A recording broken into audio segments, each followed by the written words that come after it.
ನಮಸ್ತೆ, ಸ್ವಾಗತ, ಸುಸ್ವಾಗತ. ಇದು ವಿ ಪಿ ಕಿಚನ್ ಡೈರೀಸ್. ನಾನು ವಿಜಯಲಕ್ಷ್ಮಿ ಬಡ್ಗೇರ್.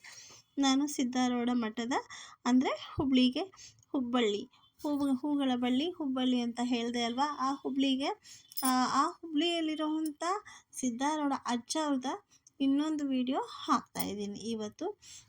ಈ ವಿಡಿಯೋಲ್ಲೂ ಕೂಡ ಅಜ್ಜರ ಬಗ್ಗೆ ಮತ್ತು ಮಠದ ಬಗ್ಗೆ ಮತ್ತು ಹಾಗೆ ಇಲ್ಲಿ ಒಂದು ಫಿಲ್ಮ್ ಶೂಟಿಂಗ್ ನಡೀತಾ ಇತ್ತು, ಅದ್ರ ಬಗ್ಗೆ ಎಲ್ಲ ಸ್ವಲ್ಪ ಹೇಳೋಣ ಅಂದ್ಕೊಂಡಿದ್ದೀನಿ. ಇನ್ನೂ ಒಂದು ವೀಡಿಯೋ ಮಾಡೋಣ ಅಂದ್ಕೊಂಡಿದ್ದೀನಿ. ಅದು ಯಾವಾಗ ಮಾಡ್ತೀನೋ ಗೊತ್ತಿಲ್ಲ, ಯಾಕಂದರೆ ಅಲ್ಲಿ ಅಡುಗೆ ಮಾಡೋದು ಅದು ಇದು ಎಲ್ಲನೂ ಸ್ವಲ್ಪ ಇನ್ನೊಂದು ವೀಡಿಯೋ ಮಾಡಬೇಕು ಅಂದ್ಕೊಂಡಿದ್ದೀನಿ. ಅವ್ರು ಒಳಗಡೆ ಬಿಡೋಲ್ಲ ಅಂತ ಹೇಳಿದ್ರು. ಇನ್ನೂ ಒಂದು ಸತಿ ಕೇಳಿ ನೋಡ್ತೀನಿ. ಅಲ್ಲೆಲ್ಲ ಇನ್ನೂ ಚೆನ್ನಾಗೆಲ್ಲ ಇದೆ, ಅಲ್ಲಿ ಒಳಗಡೆ ಬಿಡಲ್ಲ, ಅಲ್ಲಿ ಬಿಡಲ್ಲ, ಇಲ್ಲಿ ಬಿಡಲ್ಲ ಅಂತ ಹೇಳ್ತಾಯಿದ್ರು. ನೋಡೋಣ, ಇನ್ನೊಂದು ಸತಿ ರಿಕ್ವೆಸ್ಟ್ ಮಾಡ್ಕೊತೀನಿ. ಬಿಟ್ಟರೆ ಆ ಎಲ್ಲ ಮಾಹಿತಿನೂ ಕೂಡ ನಿಮಗೆ ನಾನು ಹೇಳೋಕ್ಕೆ ಇಷ್ಟಪಡ್ತೀನಿ, ತೋರ್ಸೋಕ್ಕೆ ಇಷ್ಟಪಡ್ತೀನಿ. ಇದು ನೋಡಿ, ಫಸ್ಟು ನಾವು ಅಜ್ಜಾರ ಮಠಕ್ಕೆ ಹೋದರೆ ನಮ್ಮ ಅಜ್ಜಿ ಹೇಳ್ತಾಯಿದ್ರು, ಸಿದ್ಧಾರೂಢ ಮಠದಲ್ಲಿ ಸಂಗಟಿ ಉಂಡು ಸಂಕಟ ಕಳ್ಕೊಬೇಕು ಅಂತ. ಅಂದರೆ ಏನೇ ಕಷ್ಟ ನೋವು ಇದ್ದರೂ ಕೂಡ ಅವಾಗೆಲ್ಲ ಜಾಸ್ತಿ ಜೋಳ ಹಾಕಿಸಿ ರವೆ ಥರ ಮಾಡಿ ಅದರಲ್ಲಿ ಸಂಗಟಿ ಮಾಡ್ತಾಯಿದ್ರು. ಅದಕ್ಕೆ ಸಾರು ಮಾಡ್ತಾಯಿದ್ರು, ಸಂಗಟಿ ಸಾರು ಅಂತ. ಹಾಗಾಗಿ ಸಂಗಟಿ ಉಂಡು ಸಂಕಟ ಕಳ್ಕೊಬೇಕು, ಸಾರುಂಡು ಪಾರಾಗಬೇಕು ಅಂತ ಹೇಳ್ತಾಯಿದ್ರು.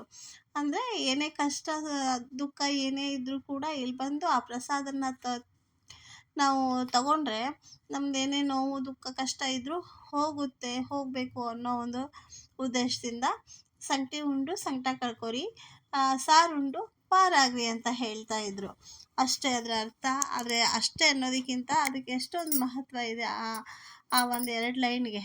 ಹಾಗಾಗಿ ಅವಾಗೆಲ್ಲ ಸಂಗಟಿ ಜಾಸ್ತಿ ಮಾಡ್ತಾಯಿದ್ರು. ಇವಾಗ ನಾನು ಎಷ್ಟು ಸತಿ ಹೋದರೂ ಕೂಡ ನನಗೆ ಸಂಗಟಿ ನಾನು ತಿಂದಿಲ್ಲ, ಯಾಕೆಂದರೆ ಸಂಗಟಿ ಸಿಕ್ಕಿಲ್ಲ. ಅನ್ನ ಅದು ಇದು ಎಲ್ಲ ಮಾಡ್ತಾರೆ. ಎಷ್ಟು ಸಾವಿರ ಜನ ಹೋದರೂ ಕೂಡ ಅಲ್ಲಿ ಸಿದ್ಧಾರೂಢ ಅಜ್ಜರ ಮಠದಲ್ಲಿ ಪ್ರಸಾದಕ್ಕಂತೂ ಎಂಥದೂ ಕೊರತೆ ಆಗಲ್ಲ. ಎಷ್ಟೇ ಜನ ಬಂದು ಬೆಳಿಗ್ಗೆ ಮಧ್ಯಾಹ್ನ ಸಾಯಂಕಾಲ ಪ್ರಸಾದ ಸ್ವೀಕರಿಸ್ಬೋದು. ಹಾಗೆ ಆಮೇಲೆ ದಿನಾನು ಹೇಳಿದೆ ಅಲ್ವಾ, 2 ಹೊತ್ತು ಮಂಗಳಾರತಿ ಆಗುತ್ತೆ ಅಂತ. ಇಲ್ಲಿ ಕೆರೆ ಇದೆ ಒಂದು, ಅಲ್ಲಿ ಇದು ಶಿವರಾತ್ರಿ ಬಂತು ಅಂದರೆ ಸಾಕು, ಶಿವರಾತ್ರಿಗೆ ಒಂದು ಸತಿ ಇದು ಸಿದ್ಧಾರೂಢ ಅಜ್ಜ ಅವ್ರದ್ದು ಜಾತ್ರೆ ಇರುತ್ತೆ ಹುಬ್ಬಳ್ಳಿಯಲ್ಲಿ. ಎಷ್ಟು ಆ ಜಾತ್ರೆಗೆ ಎಲ್ಲ ಕಡೆಯಿಂದನೂ ಬರ್ತಾರೆ.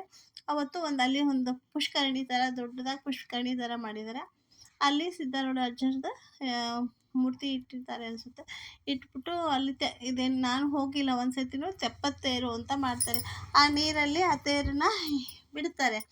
ಆಮೇಲೆ ಹಾಗಾಗಿ ಸಿದ್ಧಾರೂಢ ಅಜ್ಜರ ಜಾತ್ರೆ ಈ ಶಿವರಾತ್ರಿಗೆ ಇರುತ್ತೆ.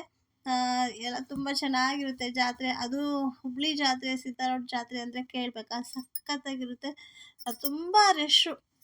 ಹಾಗಾಗಿ ಒಳಗಡೆ ನುಗ್ಕೊಂಡು ಹೋಗೋಕ್ಕಾಗಲ್ಲ. ನಾವು ಒಂದು ಸತಿ ಹೋಗಿದ್ವಿ, ಆಚೆಯಿಂದನೇ ನಾವು ಕೈ ಮುಗಿದು ಬಂದುಬಿಟ್ವಿ, ಅಷ್ಟು ರಶ್ ಇತ್ತು.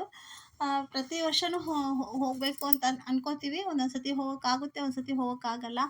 ಹೋದರೆ ಮಾತ್ರ ಜಾತ್ರೆಗೆ ಹೋದರೆ ಮಾತ್ರ ಸಖತ್ ರಶ್ ಇರುತ್ತೆ. ಹಾಗಾಗಿ ನಾವು ಜಾತ್ರೆಗೆ ಹೋಗೋದು ಕಮ್ಮಿ ಆ ರಶ್ಶಲ್ಲಿ.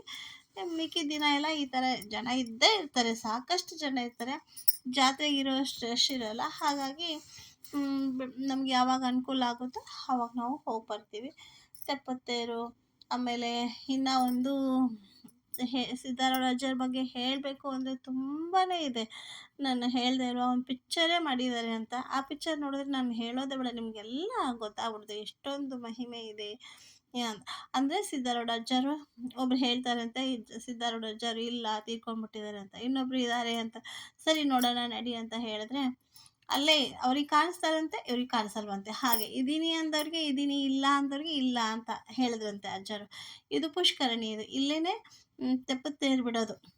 ವರ್ಷವೂ ತೆಪ್ಪತ್ತೇರು ಬಿಡ್ತಾರೆ.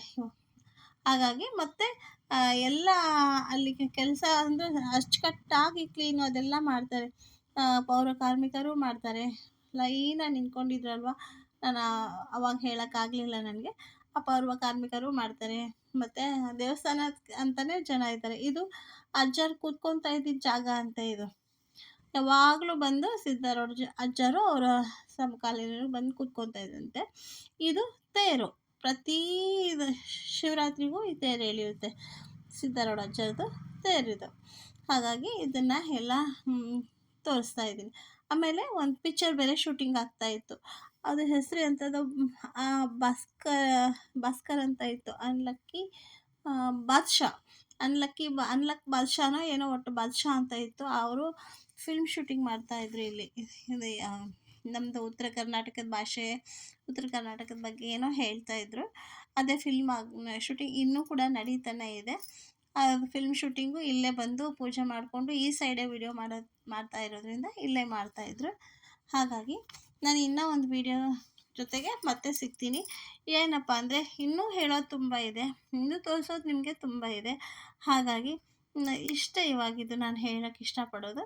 ಇದು ಯಾರೋ ಪಾಪ ಹೊಸಬ್ರು ಹೀರೋ ಅಂತೆ, ಅವ್ರಿಗೂ ಒಳ್ಳೆಯದಾಗಲಿ, ನಮಗೂ ಒಳ್ಳೆಯದಾಗಲಿ ಅಂತ ಹೇಳ್ತಾ ನಮಸ್ತೆ, ಧನ್ಯವಾದ.